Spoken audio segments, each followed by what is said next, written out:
Hello, and thank you for joining me. This is not the first and it will not be the last video I make on this subject. It's a subject I feel very strongly about and a subject I feel that needs to be raised very candidly. And the subject is human rights. There's a specific angle I want to take with this. And that is basically the fact that there is this great paradox between the fact that there are people online on the cyber community, such as Facebook, YouTube to a lesser extent, but particularly Facebook, um, who make excuses for things that there really are no excuses for any reasonable minded human being. Um, Things that I find very difficult to understand, but that I am also acutely aware are a reality in this world. And what I have no respect for is the notion that these things can be defended by cultural differences. I find one of the biggest challenges when it comes to human rights is nationalism and also the excuse of cultural differences. We see this sometimes with this notion that human rights is some sort of Western conspiracy, that it's just been dug up in the modern era to criticize the governments of developing countries. There's a few contradictions with that claim. Firstly, there are developed countries that are also guilty of human rights abuses.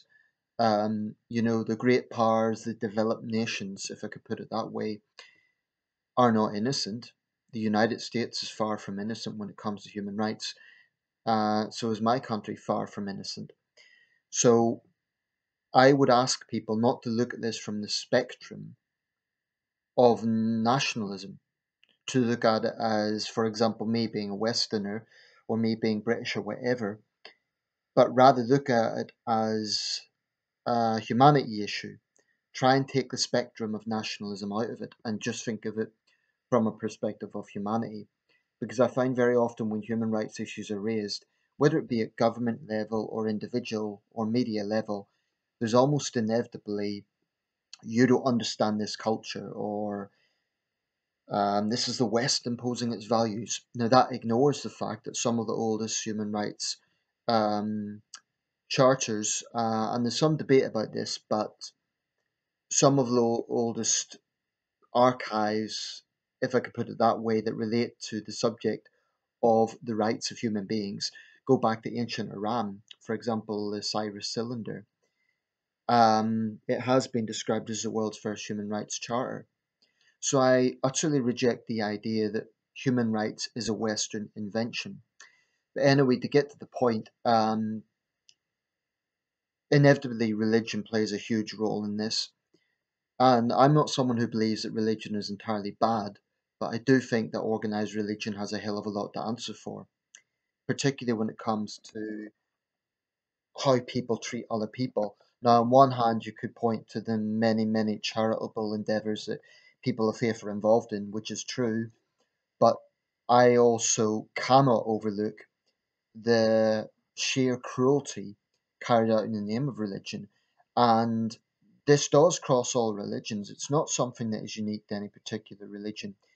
I have spoken at great length about what I see as a threat from pan Islamism, but there are regressive practices in every major religion. Now, I'm going to quote a few examples of the sort of things that I'm talking about. And this isn't always religious, sometimes it's cultural practices as well. Honor killings, so called honor killings. This is something that is prevalent in parts of South Asia, some parts of the Middle East. And it's this notion that someone has betrayed their family by marrying or getting involved in a relationship with someone from a group that is deemed to be an enemy group or not worthy of being associated with that group. Um, it largely affects young women, but some young men as well. And this is absolutely vicious. You have situations where mothers are involved in the murder of their own daughters. It's disgusting, and it's a massive problem. Massive problem. There is caste-based violence in India. This is something I feel many Indians are still in denial about. Now, India is a huge country, over 1 billion people, and I'm well aware that there are many Indians who know that this is a problem and they speak out about it and they try to do something about it. But nevertheless, it is abundantly clear that this is a problem that prevails. And this isn't just a case of kind of snobbery and looking down at lower castes. This is a case of treating lower castes as less than human. I've seen a video, very disturbing video, where two women from the Dalit or lowest caste order were accused of drinking water from the well of a group of upper caste women. The upper caste women then proceeded to beat the hell out of them.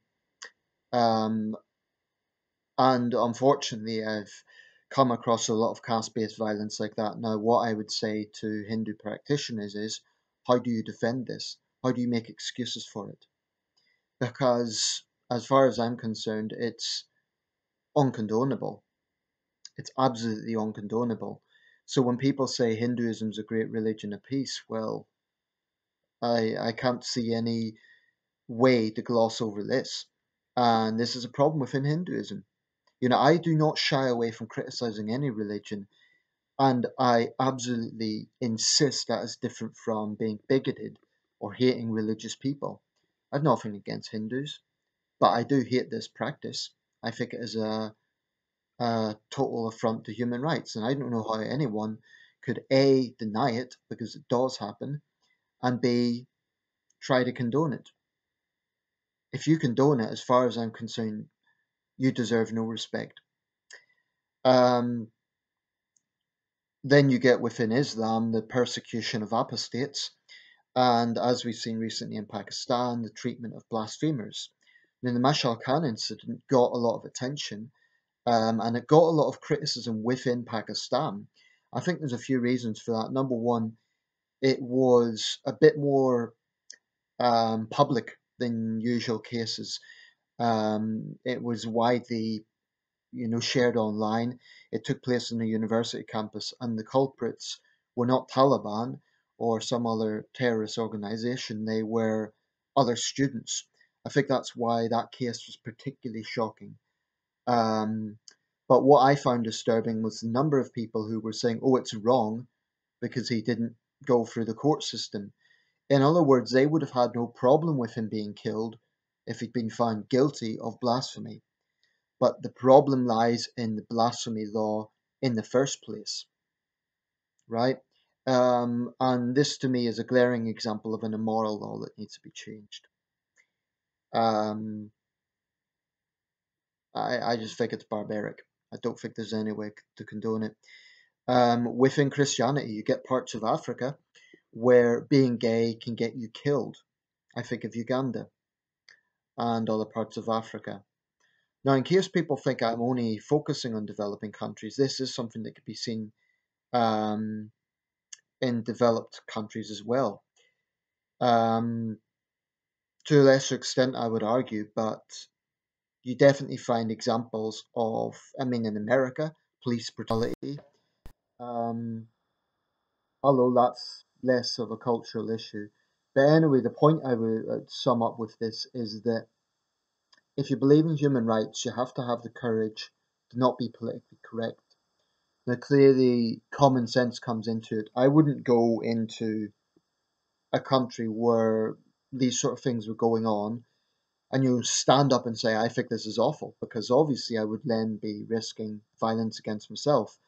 And getting killed or getting, thrown in jail isn't exactly going to help others. But so long as I'm in a country that does really, really value free expression, I will speak out. And if it's offensive to people, then so be it.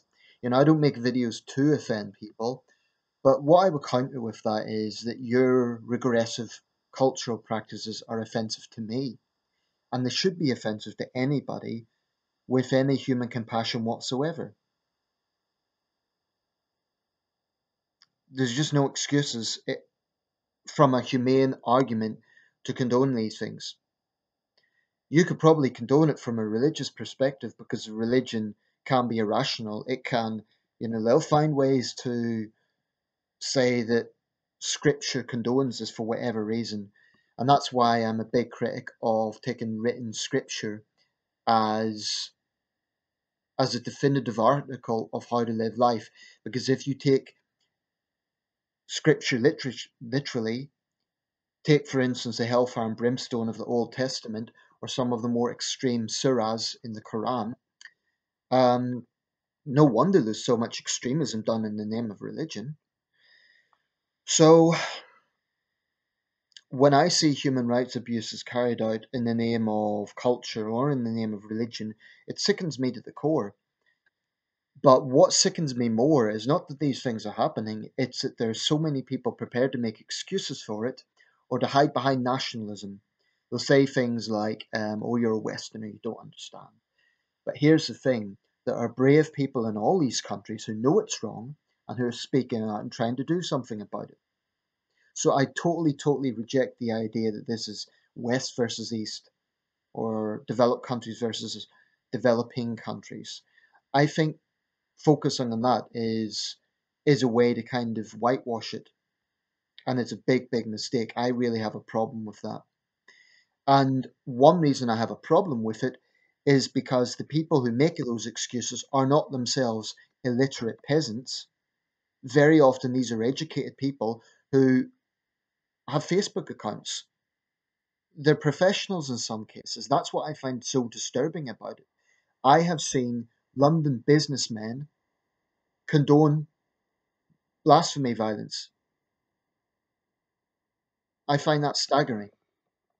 So I feel that in countries where there is at least a tolerance of free expression, or at least some notion of free expression, I'm not going to say with a wonderful human rights record, because I don't think that any country can claim to be squeaky clean, but at least countries that have a notion of free expression, those of us who believe in this must speak out.